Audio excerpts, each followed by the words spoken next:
हमारे साथ बात करने के लिए मौजूद हैं अनुराग ठाकुर जी, जो कि केंद्रीय वित्त राज्य मंत्री हैं। जम्मू कश्मीर दौरे पर हैं क्योंकि डीडीसी के चुनावों का इस समय माहौल चल रहा है और कैंपेनिंग के लिए यहां पर पहुंचे हुए हैं। इन्हीं से बातचीत करते हैं। सर, सबसे पहले मैं जानना चाहूंगा, डीडीसी के चुनाव 70 साल के बाद जम्मू कश्मीर में पहली बार होने जा रहे हैं, तो ये चुनाव में सबसे पहले जानूंगा, ये वाकई में राष्ट्रवाद और देशद्रोही ताकतों के बीच में ये गुपकार गैंग को सबक सिखाने के लिए है, जो पाकिस्तान चीन का समर्थन मांगती हैं, जो 370-35 को वापस लाना चाहते हैं, और जिन परिवार के लोगों ने पीढ़ी दर पीढ़ी जम्मू कश्मीर के लोगों को केवल लूटने का काम किया है, जम्मू कश्मीर के युवाओं को आगे नहीं बढ़ने दिया, उनकी ताकत को रोकने का काम किया है, जम्मू कश्मीर के युवाओं को भड़काकर अलगाववादी सोच के साथ जोड़ने का काम और पथराव करने पर मजबूर करने, बंदूक उठाने पर मजबूर करने का काम किया।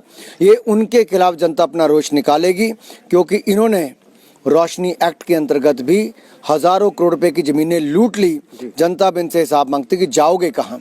इन चुनावों में जनता उनको मुंहतोड़ जवाब दे सकती है। एक इस हिसाब में ये भी जानूंगा, जिस तरह से ये चुनाव अब 70 साल के बाद जम्मू कश्मीर में होने जा रहा है, क्या वाकई में लगता है कि जो डेवलपमेंट है ये बड़े स्तर पर होगी और पंचायती राज के अगर एक्ट की बात करें वो मजबूत होगा?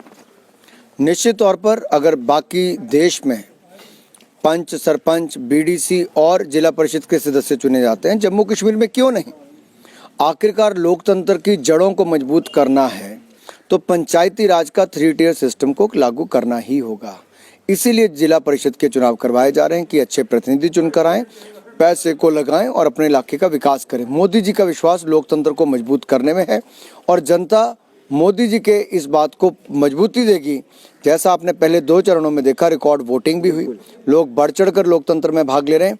ये लोगों की जीत है, जनतंत्र की जीत है। लेकिन जिस तरह से आपने खुद ही जिक्र किया कि ज्यादा तादाद में लोग घरों से बाहर निकल रहे हैं, जिस तरह से लोग घरों से बाहर निकल रहे हैं, वाकई में ये अलगाववाद और आतंकवाद के मुंह तोड़ तमाचा है। देखिए, महबूबा जी और गुपकार गैंग के लोगों ने कहा कि अगर वोट डालने जाओगे तो गोली चल सकती है, चुनावों का बहिष्कार करने की बात कही। लोगों ने कहा आप जो मर्जी कहिए, आप झूठ बोलते हैं, डराते हैं, पाकिस्तान चीन की बात करने की बात करते हैं, उनका साथ लेने की बात करते हैं। लोगों ने लंबी कतारें लगाकर मतदान किया और बताया कि वो चाहते हैं कि युवा नेतृत्व उभर कर आगे आए, नए जम्मू कश्मीर में विकास हो सके और उस विकास को कराने के लिए अच्छे प्रतिनिधि चुने। तो जनता ने भारतीय जनता पार्टी का साथ देने का मन बनाया है। गुपकार अलायंस की बात करें तो लगातार 370 और 35 की लगातार वो बातें कर रहा है, रोना रो रहा है कि वो उसे वापस लाकर ही दम लेंगे। क्या आपको लगता है कि ये चीजें संभव हो पाएंगी? वो रोते रहें, चिल्लाते रहें, 10 बार जन्म भी ले लें, तब भी 370-35 से वापस नहीं आ सकता। दूसरा, पाकिस्तान की बात करते हैं। पाकिस्तान को तो हमने 65 में हराया, 71 में हराया, कारगिल में हराया और पुलवामा के बाद सर्जिकल स्ट्राइक करके उनकी कमर तोड़ने का काम भी किया है। इसलिए ये केवल जनता को भड़काने का काम करते हैं और देश विरोधी ताकतें और ऐसे देश जो सदा भारत के खिलाफ काम करता रहा, आतंक बढ़ाने का काम करता रहा, उनके सहयोग की बात करते हैं। तो जनता को तय करना है कि चीन पाकिस्तान की मदद मांगने वाली गुपकार गैंग या भारत को मजबूत करने वाले नरेंद्र मोदी, दोनों के बीच में। आखिर में जानना चाहूंगा, अगर भारतीय जनता पार्टी की बात करें तो नेताओं में जान फूंकी जा रही है। आप स्टार कैंपेनर जितने भी यहाँ जम्मू कश्मीर के दौरे पर, क्या वाकई में लगता है कि भारतीय जनता पार्टी जीतकर उभर कर सामने आएगी और विकास करेगी? मैं चुनाव प्रभारी के रूप में आया हूँ और प्रयास कर रहा हूँ अपने कार्यकर्ताओं के माध्यम से जन जन तक पहुँचे और भारतीय जनता पार्टी के लिए सहयोग मांगे। जनता ने समर्थन दिया, सहयोग दिया, जोश भरा।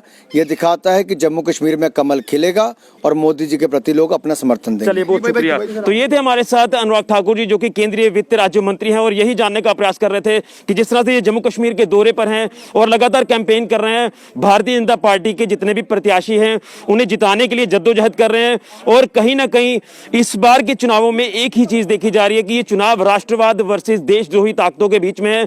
और गुपकार अलायंस को जो लगातार जिक्र किया जा रहा है, वो गुपकार अलायंस जो कि 370 और 35 का रोना रो रहा है, लेकिन इन्होंने साफ तौर पर कह दिया है कि ये 370 और आर्टिकल 35 को दफना दिया गया है, अब ये दोबारा वापस नहीं आ सकता। तो कहीं ना कहीं डेवलपमेंट ही जो एक मुद्दा है, उसी को लेकर भारतीय जनता पार्टी जो वो आगे बढ़ रही है और अपने जो कार्यकर्ता है उनमें जान फूंक रही है, ताकि भारतीय जनता पार्टी इन चुनावों में बड़ी जीत हासिल कर आने वाले दिनों में अपने अपने इलाकों में जो प्रत्याशी जीत कर आएंगे वो अपने इलाकों में डेवलपमेंट कर पाए। फिलहाल के लिए ऋषि खजूरिया, गुलिस्तान न्यूज़ के लिए।